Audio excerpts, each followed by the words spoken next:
GMGM. Good afternoon, actually. It is Wednesday, June Sun's 4th. going down. Sun's going down in Brazil, I guess.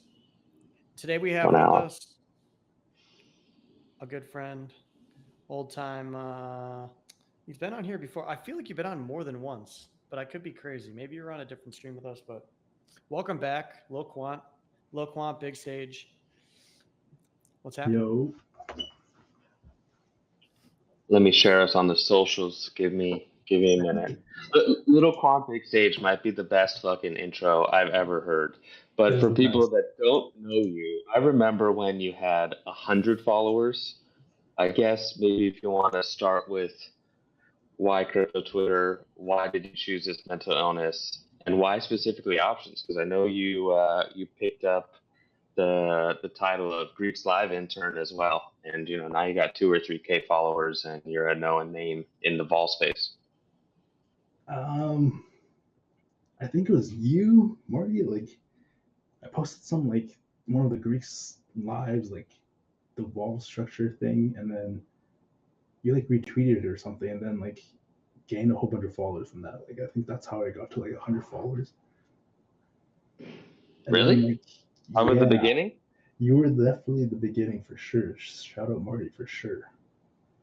And then from there, I'm like, okay, I'm like my account's kind of getting some traction. Like I'm not gonna let it go to waste. I'm just gonna try and keep learning and just post whatever I'm learning. Right. That was I remember that was one of the main thoughts I had for the account was just okay, I don't know much, but I it'd be cool to grow a CT account, right? So I'm just gonna post everything that I'm learning, right? And just word for word kind of thing.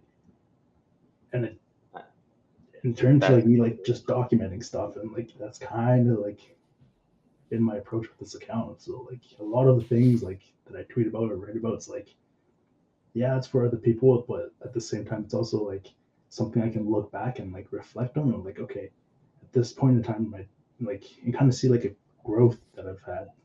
So yeah, that's kind of what I've done with it. And for CT, yeah, I remember one of my first followers on a different account was Anson and stuff. I'm like, yo, that'd be pretty cool to get some followers. And then yeah, until recently, it's kind of just yeah, it's just kind of clicked, I guess.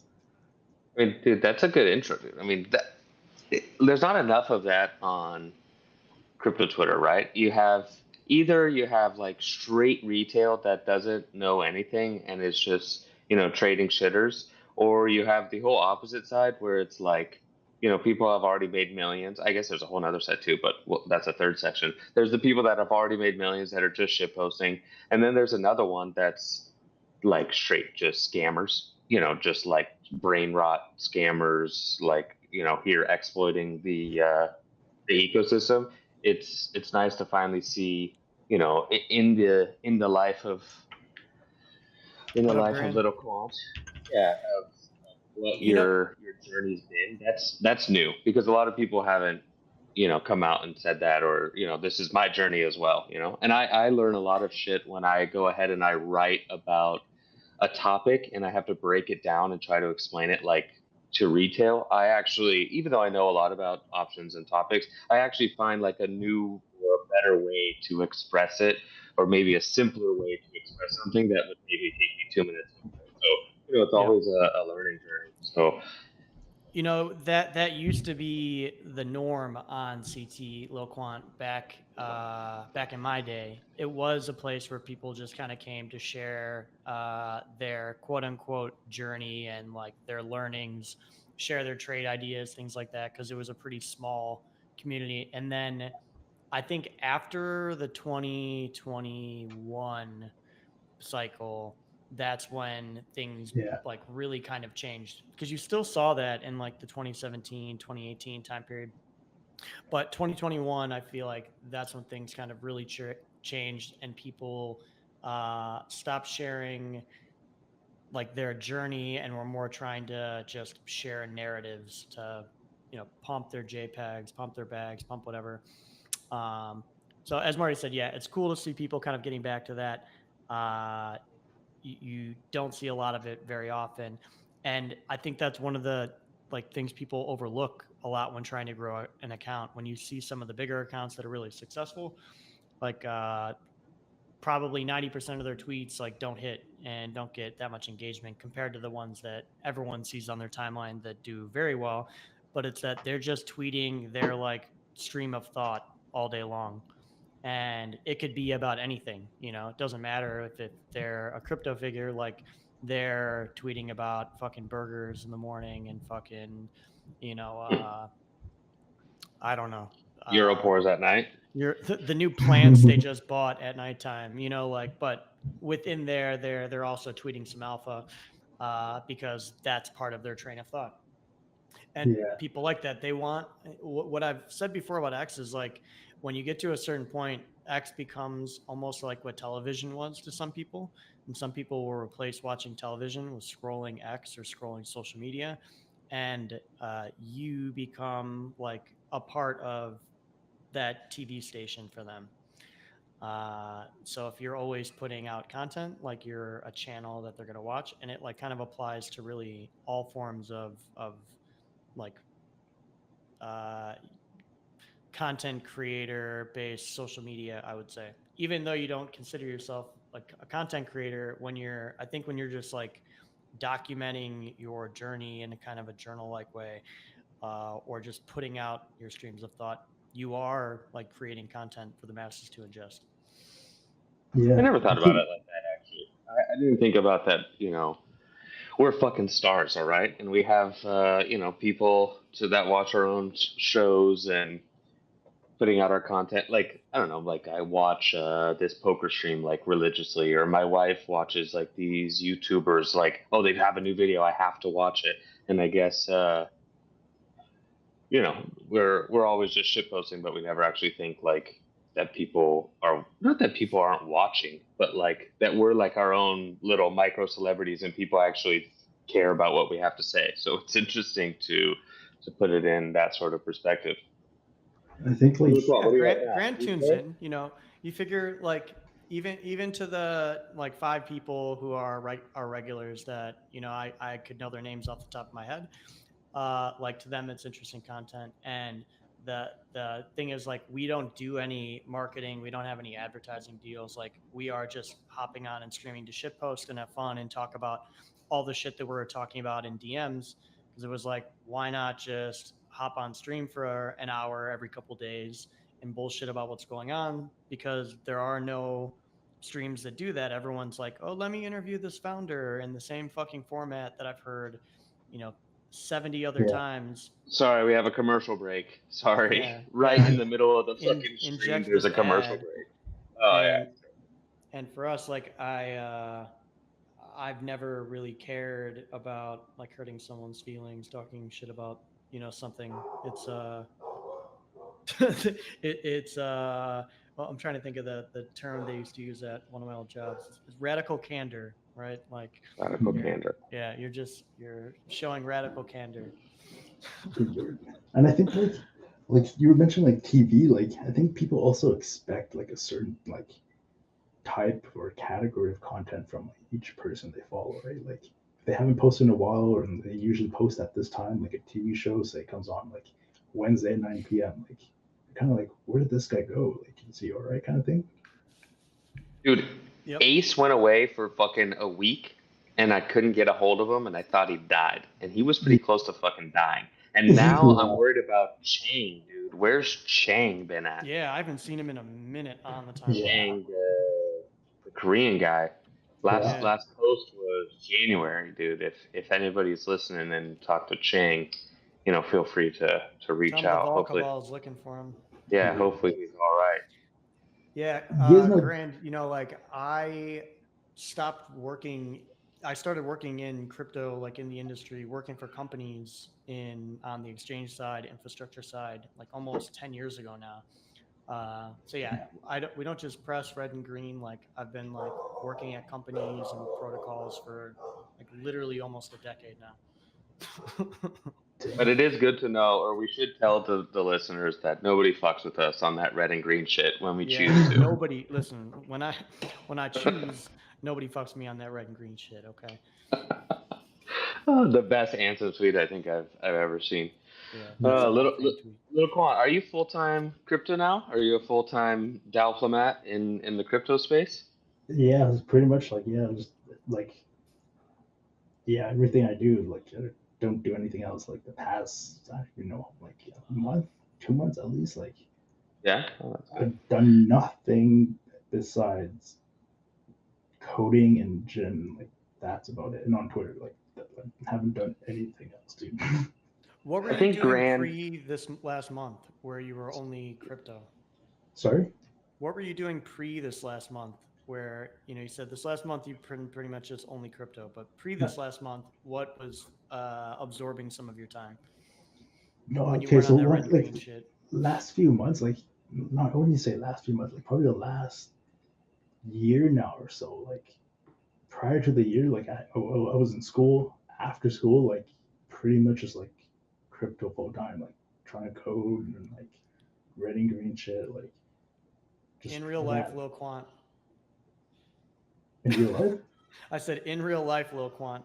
Like Yeah, like prior to I that, think like it was people would selling cars, maybe but love yeah. to people would love to hear what you got to like what got you into coding or what you're building. I think that that's like a hard first step for a lot of people because when people come and talk to me, they're like, "What do you do?" You're like, "Oh, well, we run a options arbitrage and it rebalances and moves money around and it trades 24 hours a day and we have a server with Deribit." And people are like, "What the fuck are you talking about?" Like, I think it would be good for the people to hear like where do you start, like what's the first step, or at least what's your first step of the coding. So you know what's funny? Like last night, like I was just like the homies, like we were just on Discord, and they're like, "Yo, like, what are you actually coding?" Like every time they're like, "Yo, what are you doing?" I'm like, "I'm coding." Like, what are you actually coding? I'm like, "Okay, I have it. coding Let me is show you. stealth. Let me show you." And it's so like it's market making. So I'm explaining to them like what it's trying to do, and he's like, "What's the point of this?" I'm like, "To make money." Like, yeah, I said to make money. Like, but like I guess like getting started, like all those terms you said, like oh, it's arbitrage, it's a collated server. Like each of those words, they all have meaning and like how it impacts like your trading, your automated trading system, right? Like how I got started was like I went to school and then I went just into school knowing like, okay, yeah, like I want to have a bar running. That'd be so cool, I think, right? So, and I think like it was 2020 cycle. I'm like, okay, I need to start learning how to code. Didn't learn how to code that whole cycle. And then this time came around, okay, I need to learn how to code, right? So first thing, like definitely need to know like the coding syntaxes and like all that stuff, right? Like, and then reading the docs is a huge thing because the exchanges will have like connecting to the API, how to get the data and all that stuff, right? So once you know how to code, then you can get the data and then like how to structure the data in a way that like your system can read it and then Yeah, make yeah, actions on it, exactly. right? Yeah, they just feed you raw data, right? So I don't know, let's say like historical options data. It's like, well, what are you doing with all of that data? Now you have the data, but what are you actually doing? I'm also curious what language you're in. So I guess that continues the conversation. What language you decided to start with? So start with Python. I think Python's like pretty simple. Like there's no crazy like syntaxes or whatever, like squiggly lines and all that stuff. Like Python's pretty simple. It's pretty easy to get started in. And then I branched into Rust right now, and just because I think it's like a balance of like you can get pretty low level on it, while also like not sacrificing anything. So I transitioned into Rust, but I think for like data stuff, like analysis, like Python is definitely the way. So I think knowing Python, like you can't go wrong with that. I think. What he's trying to say, Grand, is that he's building on Arbitrum using Stylus. Yes. No, and a lot of people start with Python, then they'll either go TypeScript or Rust. If you have a server and you're coding like a Linux server, your own server, you also need to know Go, or for just streamline systems. All of our stuff is in Go now too, Golang. Go. Uh, yeah, Go. That's fast, I think. Yeah, it's faster. Rust is also really, really fast. Like I remember all of the FTX stuff, like most of it was on Rust, and all of the what's his name, Brett Harrison, the guy who ran FTX US, was Mhm. like from Citadel, was all Rust. Like, oh, everything's built in Rust. Their whole new system that they're building is like it's like a trading terminal for TradFi and crypto, kind of mixed, like a broker dealer in the States. It's all in Rust to talk to their system. I'm curious if you're mostly focused on Rust now, or on Python, or a mix of both for um, different needs. I think like both for different needs. So I think Rust for like the actual trading stuff. Python, like I don't think you can beat Python when it comes to like data analysis, like data frames, all that stuff. Machine learning, even like I don't think you can beat Python in that. So like I think having an understanding like what tools, I guess, or what language you need for whatever task you're trying to do can definitely really like help streamline things for sure. Oh, for sure. It depends on what you're trying to build too. I mean, if you're doing a market maker, you could start it in Python. But are you trying to do derivatives, or you're doing spot, or I guess perps or options? What are you building the market maker for? So right now, so I'm building something like for spot right now, but I think like derivatives for sure is definitely the direction I want to go. Like I think I'm thinking like I need spot like as like a venue to like for something to use derivatives to hedge against, right? So like I think they kind of just go hand in hand in that sense. But yeah, I'm starting with spot right now, I and think yeah, for just trying to work it out. makers, yeah, I think the thing for makers, or let's just say crypto in general, there's a few things. Crypto, all of the stuff is free. Like all of your access to the exchanges and all of the data and all of that is free. Where in TradFi, it's not. There's a way higher barrier to entry to get in. Yes. We were looking at being a maker here for the Brazilian stock exchange called B3, and just for the co-located server and all of the initial setup and taxes and accounting. Of course, you have to use their bank, of course, right? You can't use a third party bank. You have to use their bank if it's all foreign investors. And there was a bunch of loopholes to go through.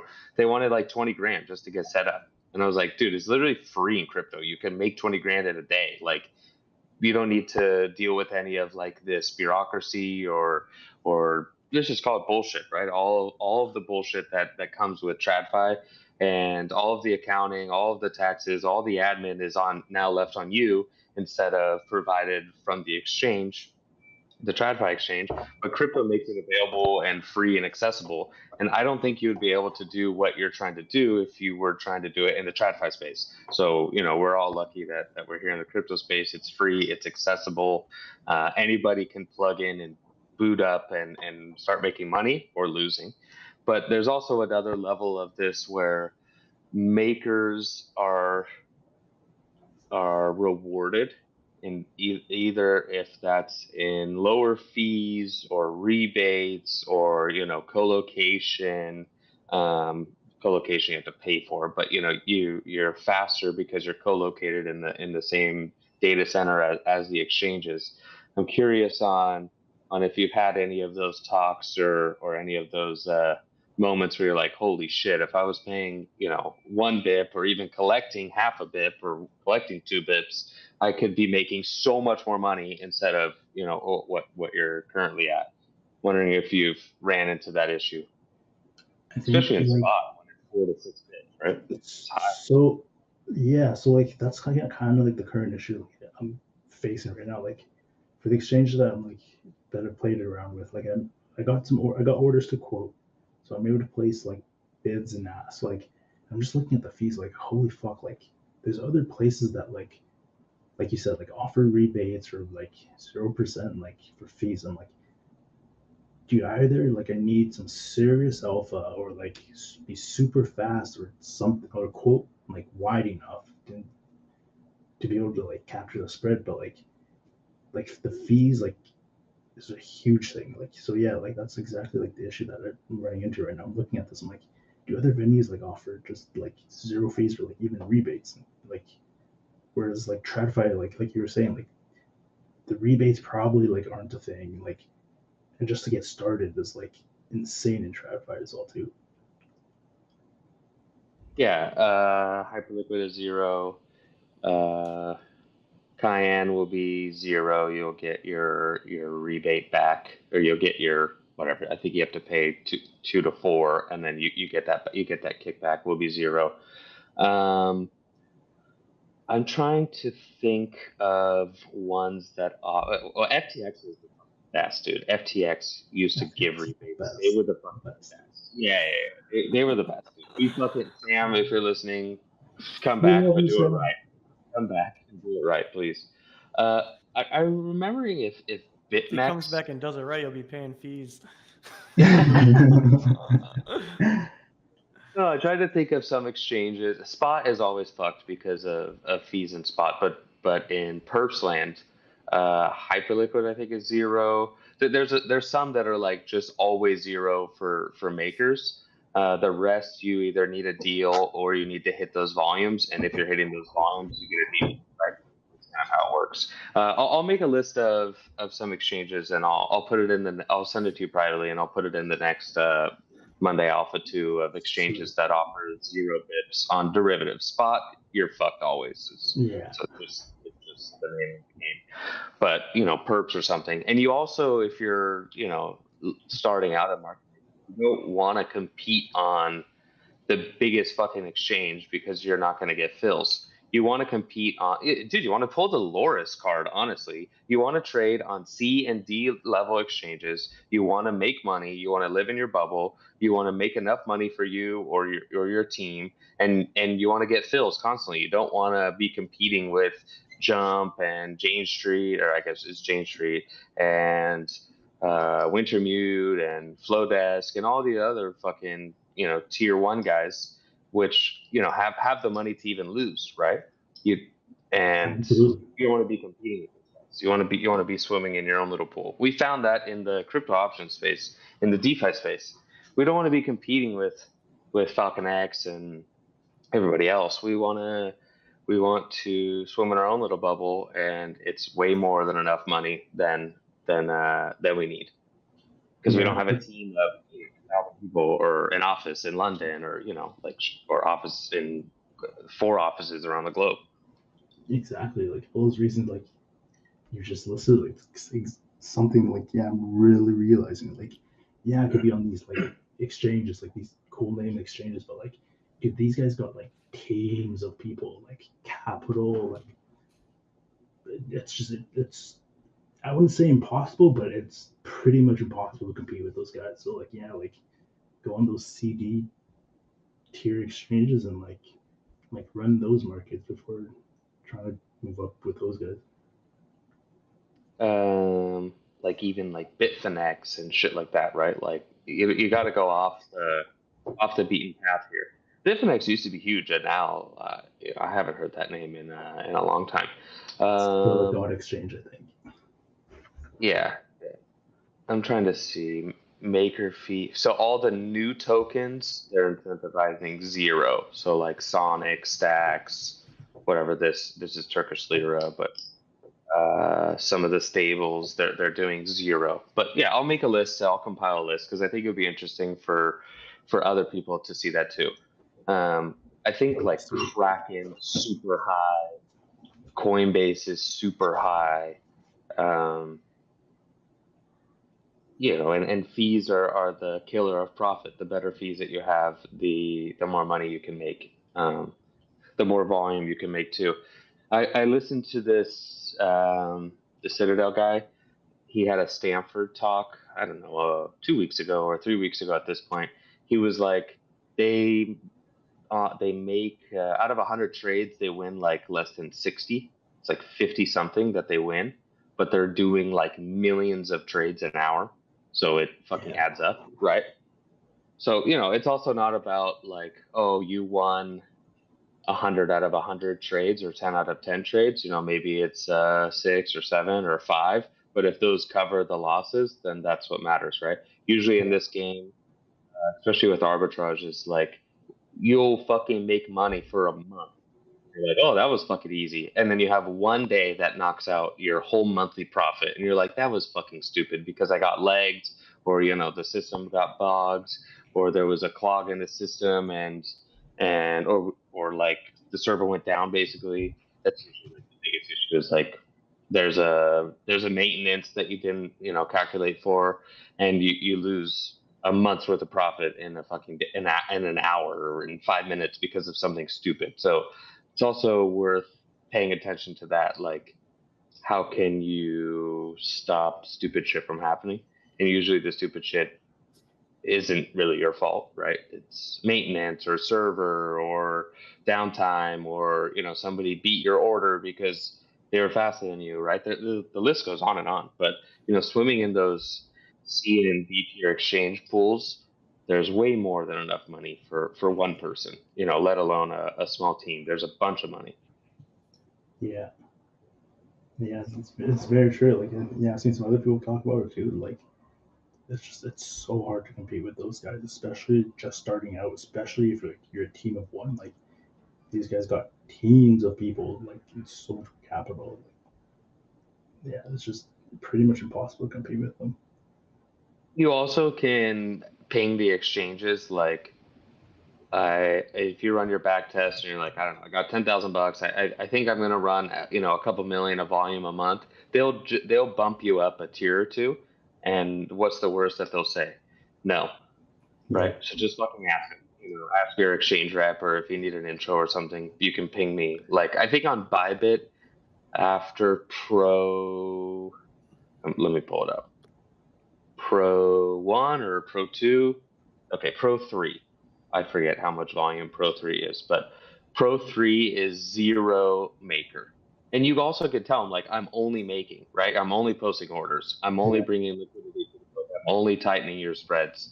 And they'll bump you up a fee tier or two, even if you've never traded there before. It's always worth. And once you get status on one exchange, that status carries over to a new exchange if you're looking at it. Like 99% of the time, they'll match it.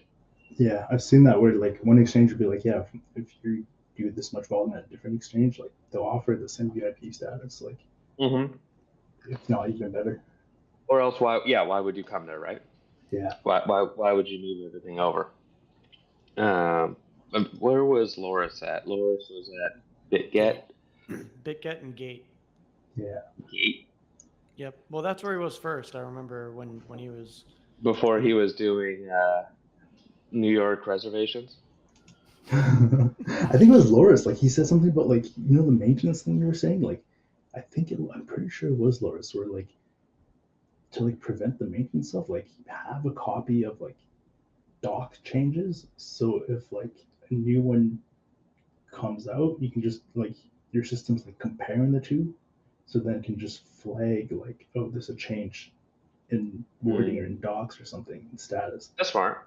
That's smart. Yeah, I'm pretty sure it was Loris that like said something like that. Like, yeah, that's actually pretty smart. Have you checked out his tools? I have not. Oh, let's plug his tools. What is it? Loris.tools? Yeah, I did when it first came out. It was pretty cool, but I haven't looked at it, and that was probably like a month, 2 months ago. I think that we don't have enough.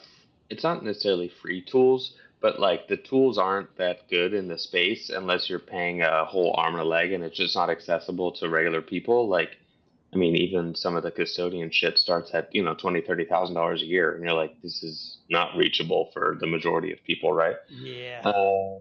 Gate fee rate that matches gate fee rate.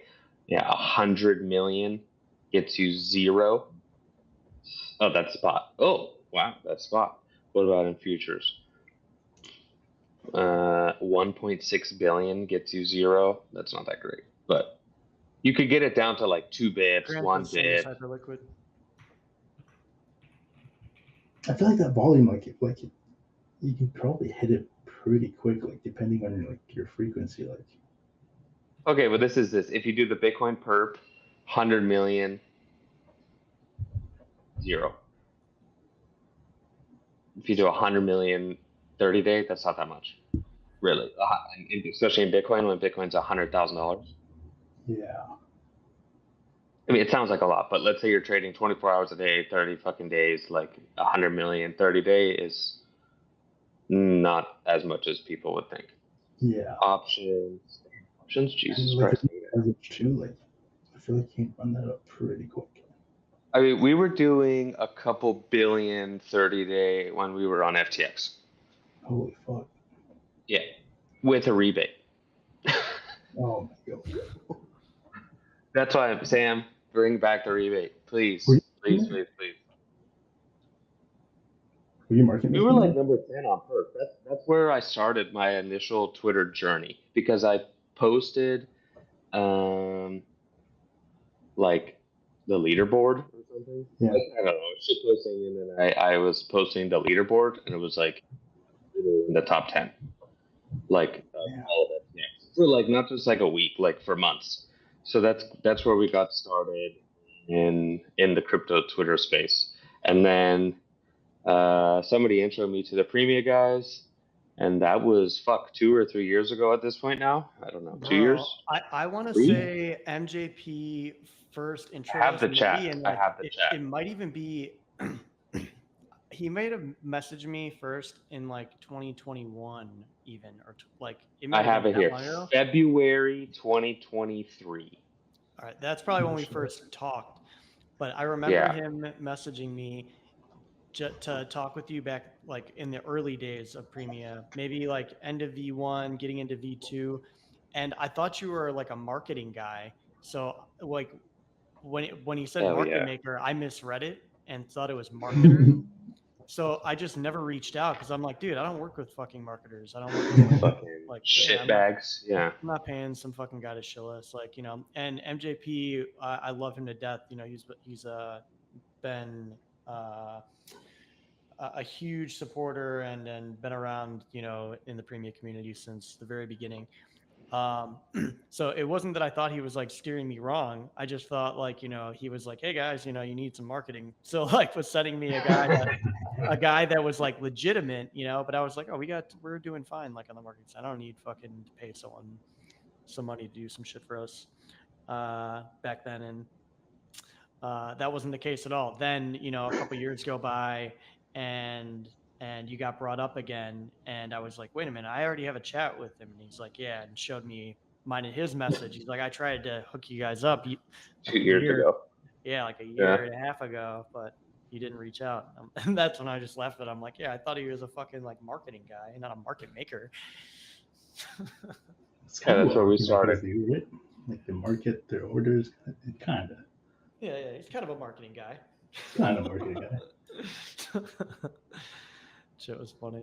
And then now, well, we had the other account. The other account got nuked, and then I had to restart last year, all of last year. So we hit 10K, and then like the next day we got nuked. So August 2023, so almost 2 years. Jesus Christ. I thought it was last August, dude. That's how bad crypto Twitter is for you. You start aging yourself.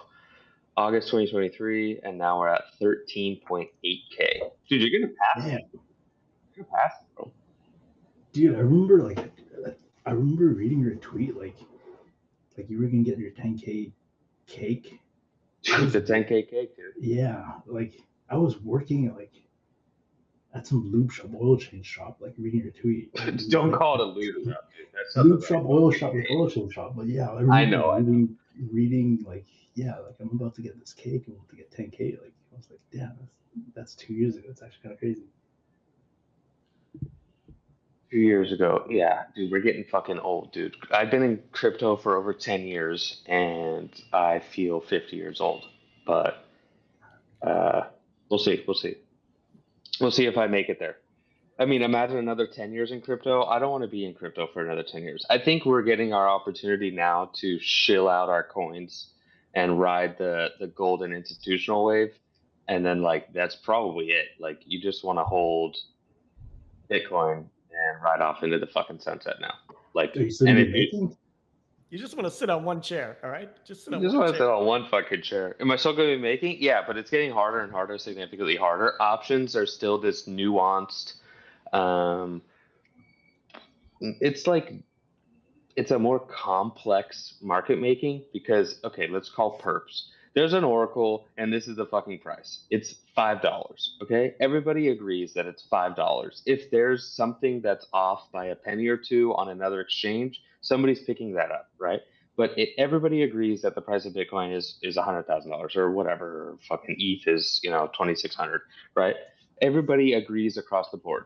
But in options land, there's so many more variables. Everybody prices it on what they want to price it. There's different fees involved. There's different settlement fees. There's different if it's coin margin or stable margin. It's all different, and all of those include different fees to get to one price. And one price is what you want to price it at. That's why you don't see the same price of options all over. There's fucking Deribit as the truth of source, and then the rest have spread. And all of them are using Deribit as the truth of source and then tacking on spread. So it will be interesting to see at the end of the year when Deribit goes under Egghead Brian's wing and gets taken in house to Coinbase to see where players move.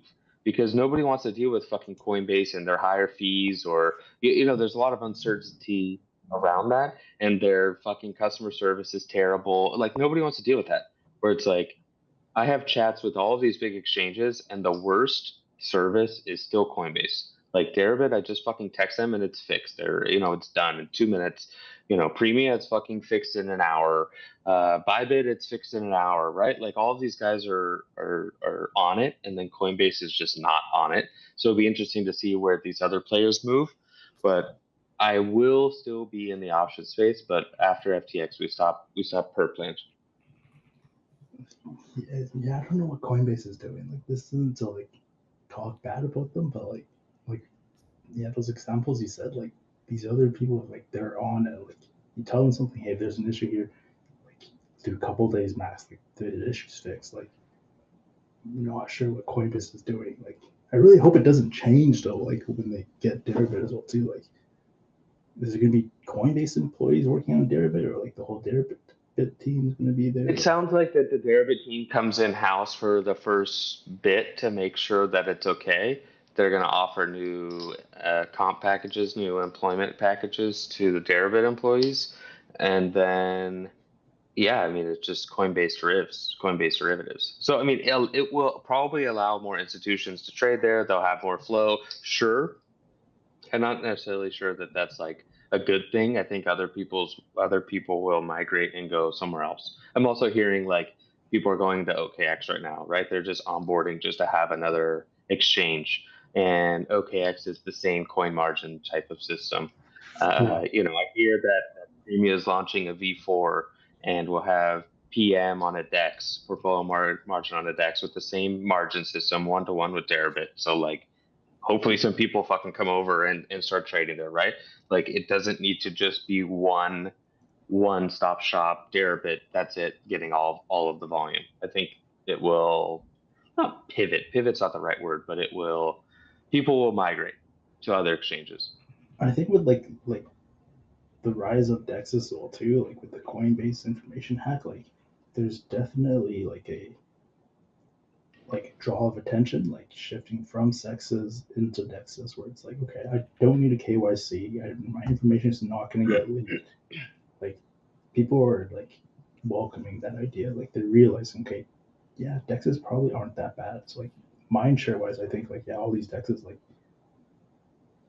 it's definitely going to grab some attention for sure. Well, even if it's KYC DeFi, right? We've been talking a lot about that on the shows lately. Like even if it's KYC DeFi, and larger institutions maybe have their money.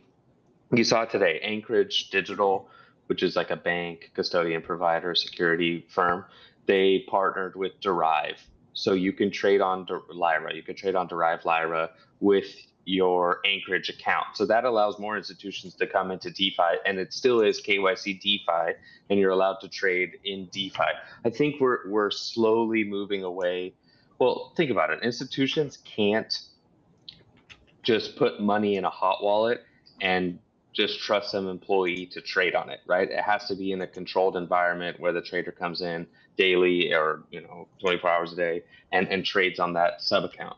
They just can't have access to a hot wallet where they can just click withdraw money and then run away, especially if we're talking large amounts of money, and you're also not getting compliance to approve that type of activity. But if you have these larger institutional players and custodian providers plugging you into DeFi, that's huge. So I think, of course, volumes tick up and integrations tick up, and the space is still young and still new. I just don't think it's going to be 100% decentralized. Everybody has their own hot wallet, private key situation where the institutions are the ones doing the most volume, and they'll want like institutional KYC DeFi. But I think that my view of that has changed over since the ETFs have come into play. Interesting. How would like that on-chain KYC? I guess it's kind of secure in that sense, right? Like, well, Coinbase was the easiest example. They said, you have your KYC Coinbase account. We're going to allow you to trade on Morpho with your account. We'll handle all the custodialship, all the money moving, all of that stuff. And you just log into Coinbase.com and we'll handle the rest. And Morpho is like it's like a lending and borrowing platform. So you can access KYC only pools that institutions are approved to trade. It's OFAC cleared. There's no money launderers in these pools, so compliance will approve this type of transaction, and Coinbase will be your gateway to DeFi. So they plugged in Morpho. So imagine they plug in Kyan Premium. Imagine they plug in Imagine they plug in Aerodrome, all of the DeFi protocols, but you're only trading against other KYC individuals, even though it's just a wallet, that you're not, mixing money with a money launderer or North Korea or, some hacked funds. Like, your compliance on an institutional level will approve that type of transaction, especially if you can go through a centralized endpoint like Coinbase, and Coinbase handles all of the other risks. that makes sense. I never thought about it like that, actually. That's a pretty interesting take. Yeah. I think that's where we're slowly headed in. So it's still decentralized. There's still KYC and non-KYC pools. You still can access it with your hot wallet. Individuals can still access it, but the institutions can come in and access, or larger players access KYC only pools, which your money's safe. It's approved, OFAC approved. I think that's where we're slowly headed. Coinbase really showed that. We had Crypto ISO on the show, and I think that he was talking about it originally, and that kind of opened my eyes. And then I think the next fucking day, Coinbase announced Morpho, so that was interesting. Interesting. I mean, yeah, it deviates like from the crypto like beliefs, but like, yeah, I guess like as the space gets bigger, like that regulatory like action like kind of has to happen. Unfortunately, I know Cozy's fucking rolling in his grave when DeFi leads that way, but that's where we're headed for sure.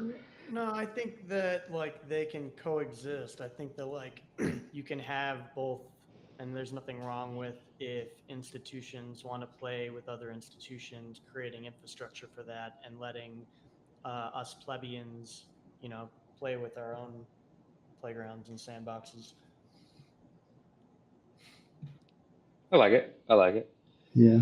Little Qwant, we got to wrap up here. I got to jump soon, but as we always do, gun to the head prediction. We can either go quarterly, end of the summer, midsummer, or end of the year price prediction, Bitcoin or ETH or both. I think I was looking at like some option stuff. Like, I think like the summer is just going to be dead. I think we'll just chop around in a range. Like, it could be like 90K to 110K range. Mm-hmm. Like, I don't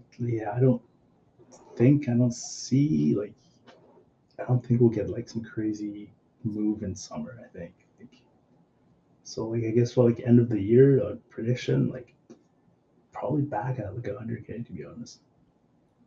Round trip it back to 100. Yeah, something like that. But yeah, I think my bias is down, but like, yeah, it doesn't. Yeah, like I don't have a good read. Like honestly, I don't have a good read on price right now. It's just ranging. Same price as before. I like it. Yeah, Chop all summer. I like that yeah. too. Gozy, you sticking to it?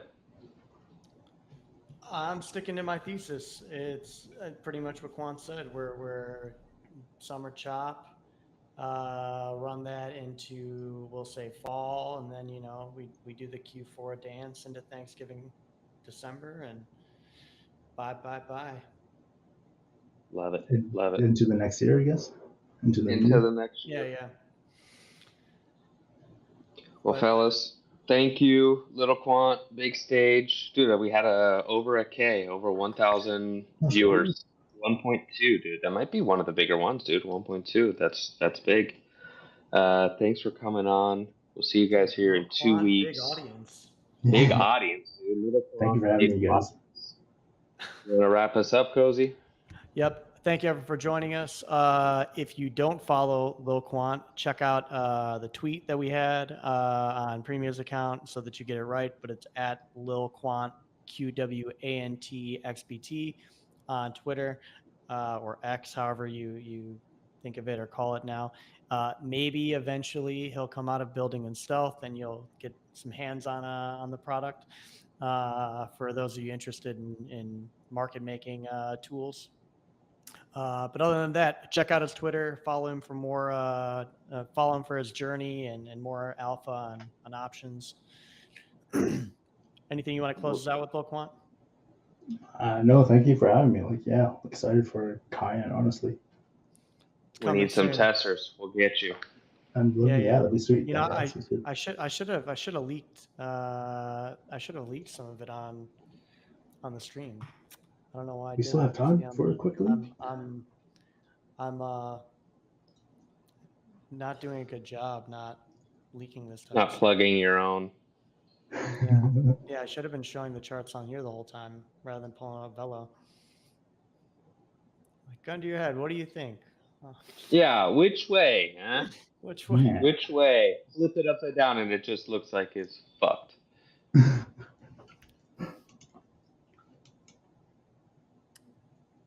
But we'll have full portfolio margin. We'll have option strategy builder with, I think it's 8 legs total. You can add a perps leg, and it will be 1-to-1 margining system with Deribit, which we haven't seen in the deck space. You're seeing like 50% of Deribit's margin or 60% of Deribit's margin, but never 1-to-1. So this will be huge. That'd be exciting. I was on the stream when you guys were talking about that. I'm like, that's actually pretty sweet because Deribit's margin thing is top notch. Yeah, that's a first for DEX. Will be USDC options though, Bitcoin, ETH, and ARB to start, and perps as well. But perps go in as a hedge. I don't know if you ever traded perps on Deribit. It's not that great for sliding the lever to the right. There is no lever, and just being a fucking degen. It's more for hedging. There is no lever. I love you. There is no lever. All right, fellas, I gotta jump. I got 20 people coming for this fucking party thing, so. Well, enjoy, dude. You better show them some moves. Show them some of them. Oh yeah. Oh yeah. Later, fellas. Later. We'll be back on Peace. Friday for Eden, and we'll see you back in 2 weeks for another one of these streams. Later, boys.